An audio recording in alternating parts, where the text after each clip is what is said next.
Fancy garment and kids mall, sherwani, coat pant, 3 piece, suiting, shirting, tailoring, बच्चे और बच्चियों के लिए कई सारे कपड़ों की वैरायटियां। हमारा पता आयशा नगर पुलिस स्टेशन के सामने, हजार खोली, मालेगांव। प्रोप्राइटर चांद खान।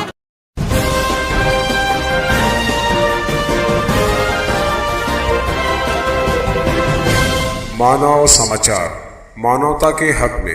आज बरोज बुध मालेगांव से हम लोग यहाँ पर एक डेड बॉडी लेने के लिए आए नांदगांव में। कल के दिन रात में मालेगांव से शेख अशफाक, शेख मुनीर, ये रहने वाले जमूर कॉलोनी के हैं और इनकी उम्र तकरीबन 32-35 साल के आसपास में है। ये मालेगांव से निकले मनमाड़ के लिए। मनमाड़ से ये जा रहे थे पाचोरा। इनके कुछ साथी भी थे, उनके साथी आगे ट्रेन की बोगी में आगे बैठे हुए थे और ये पीछे थे।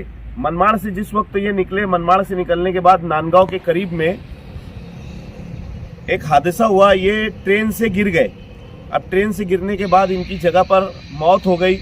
मौत होने के बाद वहाँ पे दादा को बुलाया गया। दादा ने हमारे यहाँ के जो सोशल वर्कर है शेख मुश्ताक साहब, इनको कॉल किया और इन्होंने उनका फ़ोटो लेकर जो हमारे व्हाट्सएप ग्रुप होते हैं, व्हाट्सएप ग्रुप पे इन्होंने शेयर किया। शेयर करने के बाद मुश्ताक भाई ने मुझसे कांटेक्ट किया कि मैंने तहरीक खुदादाद और उसके अलावा हमारा जो भ्रष्टाचार का ग्रुप है उसके ऊपर फ़ोटो डाले हैं। ऐसा ऐसा बंदा है, इसका इंतकाल हो चुका है और अपना नांदगांव में रेलवे स्टेशन के ऊपर इसकी डेड बॉडी पड़ी हुई है। हम लोगों ने जिस वक्त देखा तो ये हमारे दोस्त हैं शेख कासिफ साहब, इनके सगे बहनोई लगते हैं वो। इन्होंने मुझे फ़ोन किया कि शफीक भाई, वो मेरा सगा साला है और 5 साल पहले उसके एक भाई का मनमाड़ चौपुल्ली के ऊपर ट्रक के अंदर हादसा हो गया था। उसका भाई भी उसके अंदर इंतकाल हो गया था। घर में ये 2 लोग ही थे कमाने वाले, 5 बहनें हैं और इनके घर में कोई आदमी भी कमाने वाला नहीं है। इनका एक जो भतीजा है वो अभी हाफिज था।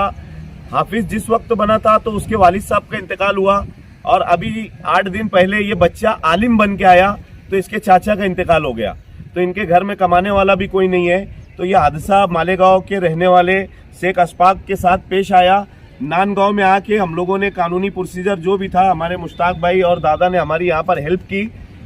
कानूनी प्रोसीजर करने के बाद अभी पीएम चालू है। डेड बॉडी पीएम करने के तुरंत बाद हम लोग मालेगांव लेके आ रहे हैं और दोपहर में जोहर की नमाज के बाद इसकी तदफीन रखी गई है। शुक्रिया।